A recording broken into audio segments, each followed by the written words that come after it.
Hey everybody, it's Safi and Marco Dish Out on Movies, the only movie review show on YouTube to review movies in terms of food. It's just Marco here once again, and I am here today to review Dexter Resurrection Season 1, Episode 6, Cats and Mouse. Okay, so this episode was actually pretty interesting because I thought that the episode was going to lead off with the whole helicopter thing, and I thought maybe Prater knew that Dexter was the Bay Harbor Butcher and that he wanted to recruit him to get the New York Ripper or something. That was my theory, and I it's safe to say that theory is pretty much kaput. The funny thing, and now I don't want people to think that I'm lying about this, so I'm posting here a picture of the notes that I am taking, or that I take while I watch the show, that I took while I watched the episode just now. And I actually predicted the twist at the end. I knew it because the part where, I'm just going to go ahead and spoil, the Gemini killer has a twin. And that's the big twist of the episode. Dexter, right after they have this emergency meeting, where it's like, oh shit, bad stuff is happening. Mia got arrested. Like, what are we gonna do? Like, are we safe? You know, and the Gemini killer, he's really upset. He's actually almost like gonna start threatening Prater because he has such a big ego that he thinks that he's better than everyone, and you know, but right after that meeting, Dexter is like, you know what? I'm gonna get into slasher mode. Like, there's this really funny moment where he walks out of the meeting and then he just turns and he starts walking like Michael Myers to follow the Gemini killer. And I'm probably talking about this part first because this is literally the best part of the whole episode. which is something that we're going to talk about. So he goes into this bookstore and follows him, and I thought maybe because the Gemini killer puts a bookmark inside a serial killer book, and I thought, oh, he's putting that note in there for Dexter, and it's some sort of a thing like 8 p.m., like meet me at 8 p.m., and but no, it was for the Gemini killer. It was put in that chapter. I thought it was going to be put in the Bay Harbor Butcher chapter or something like that. I thought the twist was going to be there, right there and then, but no. And so I had a suspicion because later on, the Gemini killer appears in Dexter's apartment and he surprises him. And Dexter's like, oh yeah, you came to me. Let's just get started here. You want a drink? And he just squirts the drink with his the drug, the knockout drug. And I loved how they did the movie cliche thing where, you know, the person switches the drinks after the other person already like put a drug in it. But of course the other person did a double switcheroo. So, you know, Dexter, you know, he chose to do that, a very, very smart move.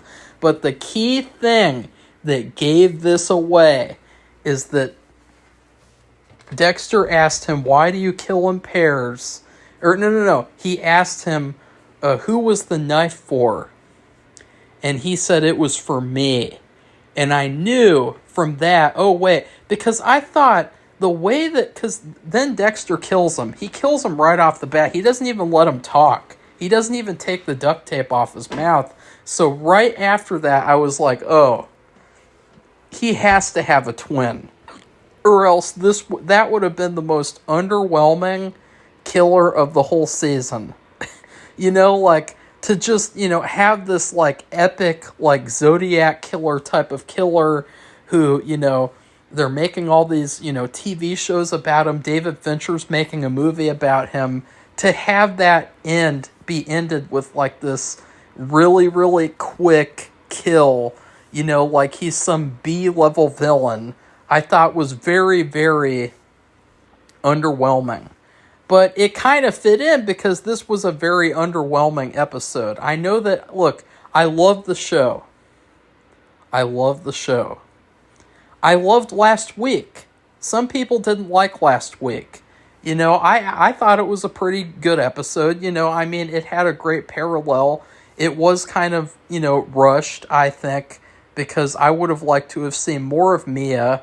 And I think that if the show had more episodes, we could have gotten more awesome stuff like that.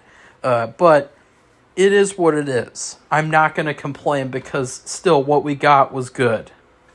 It wasn't bad like Better Call Saul. Seasons 4 through 6, that is. But I was really underwhelmed, and I was like, oh, wait a second. He's got a twin. And that's what he meant when he said the knife is for me. Is in my twin.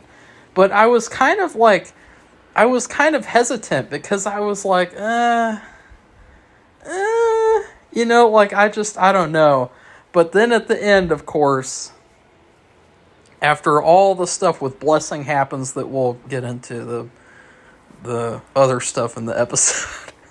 After we get into that, at the end of the episode, Dexter is called by Charlie, of course, who is probably, I would say she's like the second worst character on the show, because she's pretty much only like at the forefront because she's Uma Thurman. Like she really, all she does is just these little tasks. She doesn't really have that much of a character. She's not really that cool. And it really feels like they could have gotten any other actress to play her. And because she's Uma Thurman, they showed her in the advertising a lot. And, you know, I don't think that she's done anything interesting yet, to be quite honest. But she calls Dexter and says to come, and Prater has a special surprise for you. And then, you know, the other killer's there. The literally the only other killer who is left, who looks like just like a dad, and he is a dad, from what I remember. And I can't remember his name. But they get on the helicopter, and Peter Dinklage is like, we're just waiting for Gareth. And I was like, oh, I know what they're going to do. They're going to make it look like, right when they're going to take off, Gareth is going to pull on up. And what do you know? He pulls on up. And this actor, you know, David, I can't remember exactly what his last name is, and I apologize because he's probably been one of the best, like, up-and-coming actors that I've seen. Like, so I was really glad that he was on the show. You know, I think he's probably the fan favorite killer of the season because he just has this weirdness about him that I don't think has been around in Hollywood since the Universal Monsters era. I mean, he would be perfect if I were to make a Dracula movie. He would be a great Renfield. But he would also be like a good Dr. Frankenstein. Like, he's a very charismatic actor. And, you know, you're just drawn to him on screen when he's on screen, even though he has kind of this weird look to him. He's really, really good. And so I was glad. I was so happy that he wasn't killed off. 100% killed off. The only thing that I'm wondering is, did he do that on purpose so that he could sacrifice his brother? Or so that he could get his brother killed to confirm that Dexter is the Bay Harbor Butcher? Or did he get him killed because he wanted to have him taken out? I don't know. Or he didn't want him killed and it was just a big, like, uh-oh. You know, like, either way, any of those options, Dexter needs to pace himself. You know, like, he needs to take a breath. You know, like that time where Mia said, hey, Dexter, you want to get in the shower? Well, she didn't actually say that. But that time, he should have just done it. Like, he needs to take a breath. He needs to just sit down and relax. He never does that. And it makes me worry about Dexter. I'm worried about him. I'm very worried. I'm concerned. So anyways, that's the first thing. All right.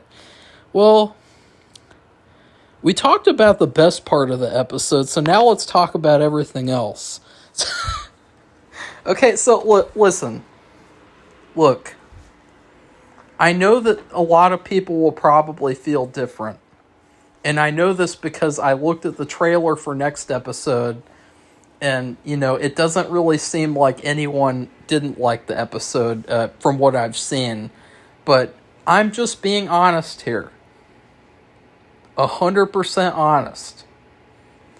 I thought this was a slow and kind of lackluster episode. It felt like most of the time I was just trying to look for what moments were supposed to jump out at me, like what moments in this episode are supposed to make me like feel like, okay, like this is getting somewhere. Like, because it felt like a setup episode, but it also kind of felt like, wait, last episode was kind of a setup episode too, but it did have more stuff happen, in my opinion. Like, it felt a lot more climactic. You had the parallel where at the beginning he's, distanced from his son, and at the end they're close again. And, the whole thing with Mia, I mean, but this episode, it kind of meandered. It felt like it was kind of spinning its wheels. And it's weird because there's a lot of things they could do. And there's a lot of great suspense stuff that they could do. They did have a great suspenseful sequence later on that really, really had me worried as well. But I don't know. And I also felt like the writers knew that maybe this was a slower episode. So they did try to put in these chunks that would make the fans go, ooh, and ah. And, so I can see maybe it just all depends on what comes next. That's really the big thing. Because last week, I was at the same page as this week. I was like, okay, it all depends on what comes next. Because episodes 2, 3, and 4, they were all A+. 5 was the... Yeah, 5... I think I gave it 5 an A+ too, but it wasn't like an enthusiastic A+. And this episode, I'm just gonna come out and say it. I give this episode a B. Okay? And I have to. I know I love the show. This is not changing the fact that I love the show. It just is that, this episode was not up to par compared to the first 4 episodes. And to be honest, it kind of just made me feel like, okay, where is this going? Okay, so first off, they have this whole sequence that goes on and on where Dexter and Harrison go to a wake because Blessing's mom died. And I guess it's character development. I guess it's character stuff. I guess that's what it is. They go to this wake, and I love all the actors. I'm not saying the actors are bad, and I want to say that too because I love seeing these actors. I love Blessing. I think he's a very, very charming actor.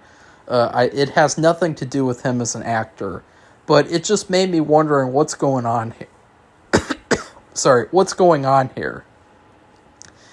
And there's this whole part where they have to pick out a cat because the mom she liked cats and she collected these cat figurines, and I was like, where is this going?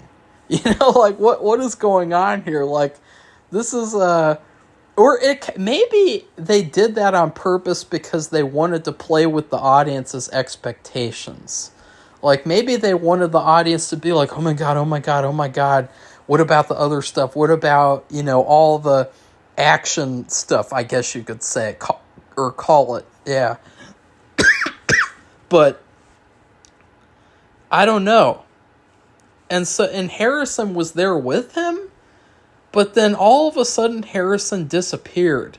And they also had this cringeworthy part. Again, Harrison is supposed to be 16 for some reason. I don't know why they made him 16. He looks like he's like 26. He looks like he's my age. He looks like he's legally able to go to Pound Town with his love interest, Andrea Jr., because she reminds me of Andrea from Breaking Bad. But I think she's a little bit cuter, but she's a little bit bitchier. So, that's kind of it's kind of a double-edged sword. So, but Harrison just disappears from the wake. And the next thing you know, you see him. This was probably the funniest scene of the episode. He looks at he runs into this New York State University college stand, and he gets a college pamphlet, and the face that he makes this face it's like a frowny face, and to me it looked like maybe he's gonna cry. But and I thought he had like a tear on his cheek because they showed how much it costs to go to college, because, when you go to college, they want to put you in debt right out of high school. That's America for you. But I'm not going to get into that. But he looks at that, and I thought, is he crying? And then I looked at his face. I looked at the tear, and it turned out that the tear that I thought I saw was a mole. And I was like, that is the funniest thing ever. And then he just takes the pamphlet and he just tosses it in the trash.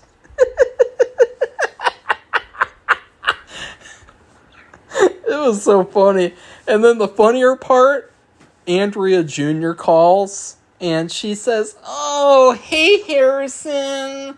I'm not even going to talk about how I blue-balled you. Can you watch my child for me again? I have a late night tonight, and I need someone to babysit. And you're kind of a pushover. You're a beta male. Because Dexter needs to whoop your ass and train you, put you into gear, turn you into an alpha killer. She's like, can you come over and babysit my son? And he's like, oh yeah, sure. He jumps right on it. And I was like, wow, Harrison. What is Harrison doing in her apartment? Why is he agreeing to be this woman's babysitter? She's not even giving him any free rooms anymore, remember? Because the management says that if she does it again, she'll get fired. She's not even helping him in that department anymore. What is she giving him? I know that her son is sick, which, in my situation, I probably would, do it for the kid because, I would feel bad for the kid for the mold stuff, which I have a similar issue, which I will be talking to the landlord about it.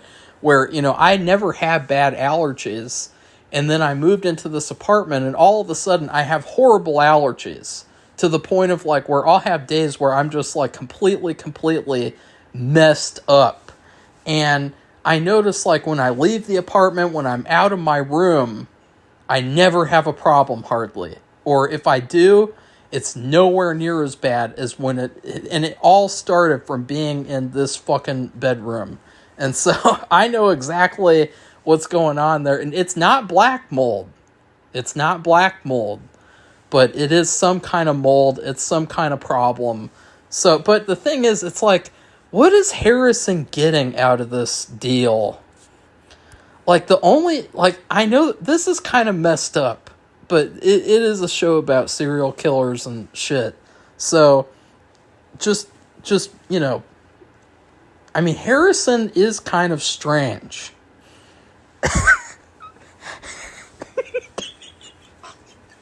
You guys think maybe... Okay, you ever see the show The X-Files?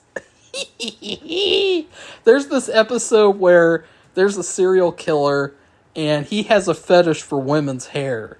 And so, like, he's stalking, like, a victim, and, like, he goes into her bathroom and he gets into her trash, and he smells her tampon, and then he takes out her, like, a clump of hair from her hairbrush, and he sniffs that and takes that as a, as a take home treasure. And I just wonder, like, is that the situation that Harrison is up to? Like, what is Harrison doing in this woman's apartment? Like, you have to wonder. The kid's sick. The kid's sick. He can't even handle he can't even handle a layup with a fucking indoor basketball with a little Nerf basketball. This kid's got to be put in bed. He's got to be read fucking Ninja Turtles and shit by like 7 p.m. max. And it's like, what is he doing in Andrea Jr.'s apartment after the kid is put to sleep? He is most definitely this little fucking Spider-Man. Harrison, the actor, should be Spider-Man. He's going through her drawers. He's going through her drawers and discovering what it is to be a man.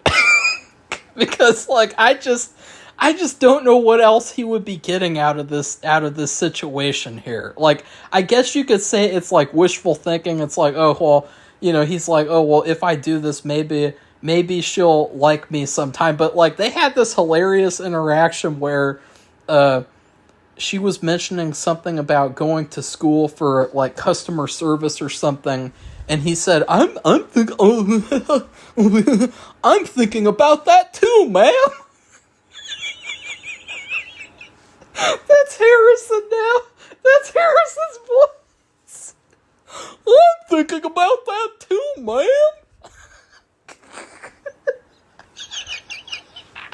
Can I watch your son next week so I can go through your panty drawers? And she laughs at him. She laughed at Harrison.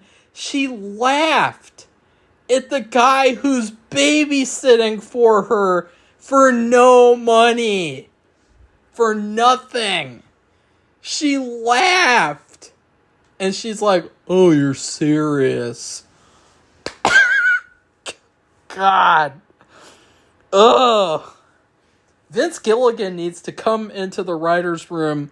Look, I know that probably the writing is a little bit more realistic in terms of, like, the female characters, but, like, just give her something to make her a little likable, okay? Because, to be honest, ever since, like, the first episode where I thought maybe they're already dating because I didn't understand why he'd be taking care of her kid for her, but, it's getting a little difficult to like her. I mean, I think she's a 10. I definitely think she's a 10. I mean, not a lot of people do, to be quite honest. Like, I've seen what people have said about her, but I actually think she is a very, very, very, very beautiful woman. And, but her character is like a 0 in terms of her personality. Like, I mean, I really don't know what there is to like about her anymore. I mean, the only thing that I liked was that maybe she's going to give Harrison the happiness that he deserves. And maybe she's a good person who helps him out. And she did do the couple things for him. But she also got him in trouble. And she also, let a couple of things slip to Batista. And so, yeah. That's my little rant about Harrison. My name is Harrison, and my dad's Dexter. Whoop-de-doo! I don't want to be a killer. But then the landlord comes over, And Harrison has a little Mexican standoff with the landlord, which was really hilarious. Because you know what it reminded me of? Thinking about Spider-Man, I'm thinking about, give me rent. Spider-Man 3, remember the landlord who keeps on knocking at the door and saying, give me rent. Parker, give me rent. And so that's all I could think about was like, this kid is Spider-Man, and the landlord is, saying, give me rent. So, but Harrison, he got the urge to kill this guy. And they did this really weird edit. And looking back on it, it definitely is like a very strange edit. So the next morning, he's having a breakfast or a coffee with his dad. And his dad gives him really good advice that he basically just took from other people, because that's the frustrating thing that I'm finding out about Dexter now, is that it feels like he's able to feel empathy for people on a surface level, but he has no emotions at all. I mean, that part where he's at the wake and he's just basically like, oh, well, I'm just gonna copy what other people said, and like, he has no ability to be like to feel his emotions, to lean into his emotions. And so with this conversation with his son, it's really weird, because last episode he actually did kind of lean into his emotion a little bit when he said, you're the reason why I live.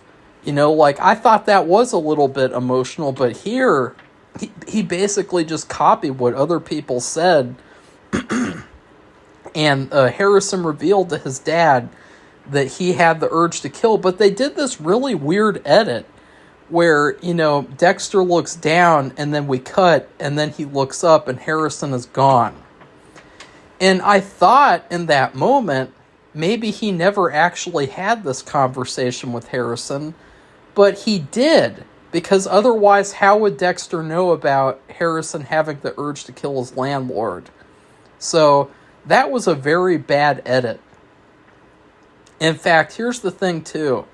You have to wonder if some of this episode is bad because of the editing, based on that one scene, because it really gave me the impression, oh, maybe he's just hallucinating this conversation.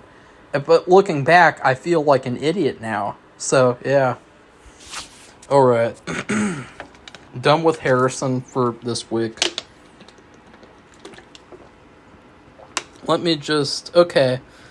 Now let's talk about Claude. I'm not really a big fan of Claude anymore. She has this shtick that she's doing.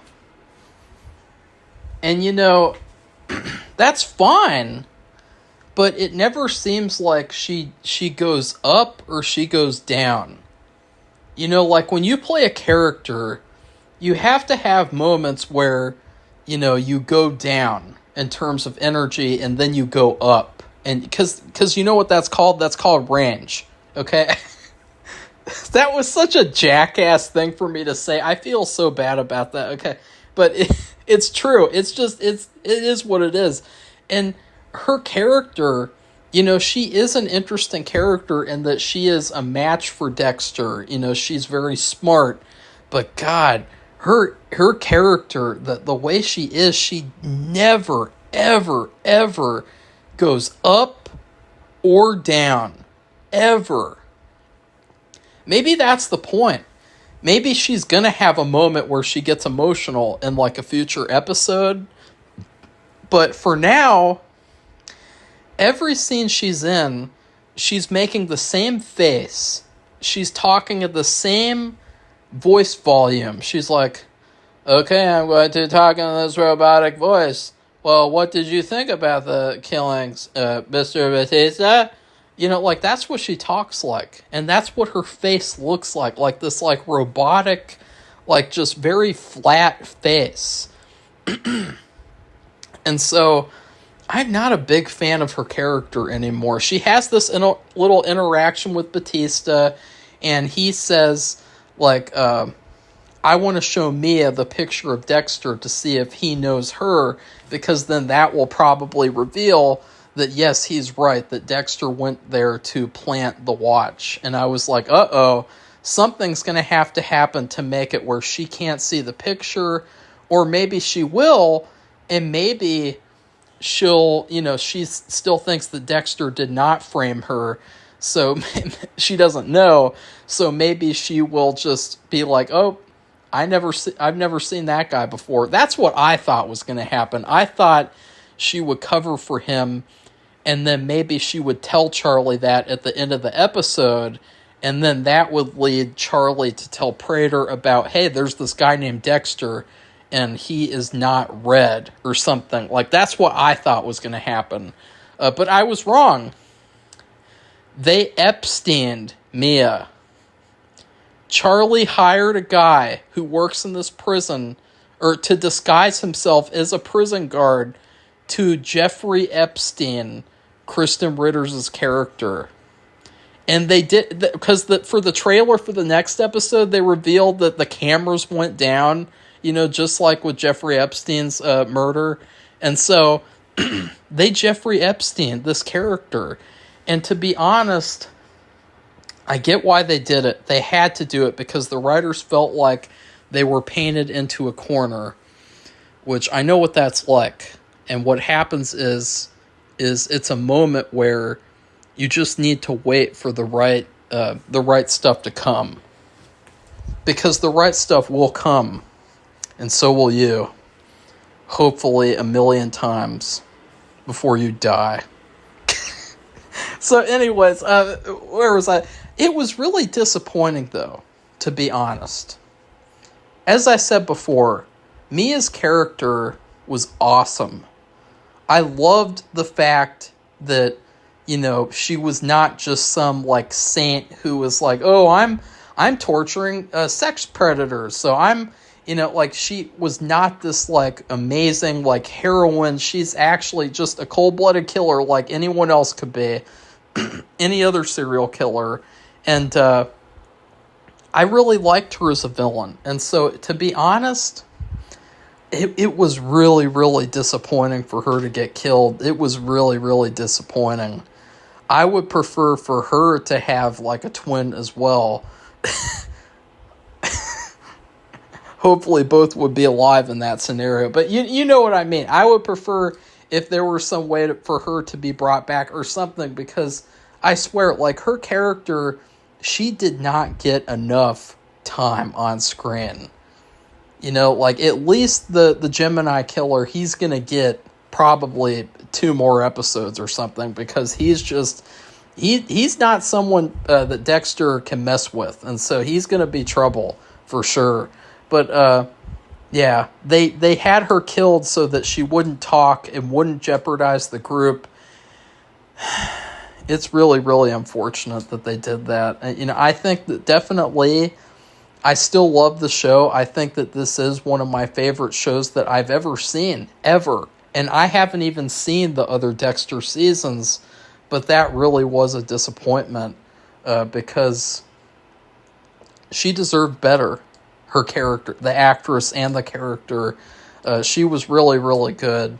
Really, really good. I mean, I already miss her. I already miss her kale croissants that she gives Dexter. And she says, here's your vegan treat, bitch. So, yeah. And now, too, this is another thing. And I think that this is a problem on the writers. Now, since she's dead, they can't confirm or deny that Mia brought him to her apartment originally so that she could either kill him or screw him. Because remember, she revealed that she'll just kill anyone. She loves to kill. And so it could have made sense that maybe she's like Dexter too, in the way that she just loves to kill. So maybe she would have loved to have made him her honorary first New York kill. And then he, screwed that up. So, it's kind of unfortunate because I think that was one of the cooler things. It was very subtle. And I think that I really don't know what the answer is to that question, that shower scene question. Anyway, let's see. Is there anything else I need to mention? I don't think so. Oh, yeah. They show behind Batista while he's talking and he's doing his shtick that he's done every episode now. They show all these pictures of the New York Ripper. And they have big letters, the New York Ripper. And to me, what was that? That was what you call foreshadowing. Because I have suspected that his character will be a huge part of some later episode, or maybe even next season, or the third season. Whatever plans they have, I don't know. Finally, Blessing has this whole thing where he gets mad because the fiance, he brings 3 bags of ice when he only wanted 1. So he snaps, actually. He gets really mad. He was like, you can't do anything right! And he gets really mad. And then later on, he goes by Dexter's apartment or the basement to apologize. And this is where the suspenseful stuff happens, is because he has the twin in his bathroom in the bathtub. And, of course, he can't have that revealed to Blessing. And so they did have a great little suspense part of that sequence. But I think in general, this whole sequence was very, very bizarre to me. Because we get this, and I just don't know what's going on here. I can't see the vision. I can't see, what is in store. Why is it that we're getting this, extended, 4-minute monologue sequence for Blessing, where he's talking about how, he was forced into doing things where he in the country where he came from, and then his mom brought him over here. She saved him. Why are we getting that whole monologue? Is it just, is it just for thematic reasons? Is it just character development? What is this? I don't know. It's not that it's bad. That's why I'm giving this episode a B. It's just that it was very strange, the pacing of this episode. It was very slow, and it was very underwhelming. The little stuff that was really, really good was the stuff with the Gemini killer. Where, it was okay, I want to see what happens here. There's this great, great, great dialogue scene between him and Dexter in the apartment, and it just, there's so much great suspense there, because that Dexter's gonna kill this guy, and that this other guy, he's this infamous serial killer. There's just this powerful emotion that you can feel of what's gonna happen here. You can feel something epic is gonna happen in this scene. I don't know what, but something is. And it did. Other than that, this episode is definitely the weakest of the entire season so far. But it's not a bad episode. It's just B for not great, but really good. So anyways, I can't wait for next week. I still love the show. I'm not going to say the show's bad. I'm not trying to hate on the show. I'm just saying this episode was weak. So please like this video, comment, and tell me what you thought of the episode. And also, I would like to announce, once again, for the people in the back and the people in other places, I have started a Patreon called the Safia Marco Dish Out on Movies Patreon.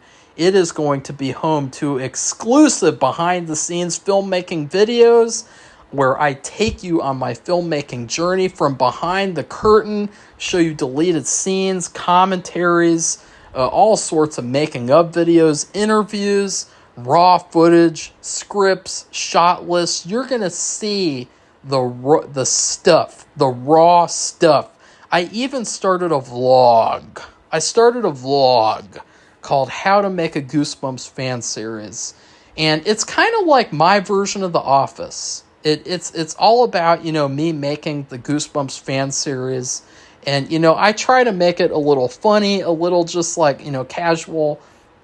And just like to show you guys what it is really like as a one-man crew trying to, make a project that is, film and TV is very, very difficult because it's daunting. It's like a giant list of things to do. And then what happens when you finish the list of things to do? You have another list of things to do. Like, oh, okay, I finished the movie. Now you got to edit it. You got to do the music.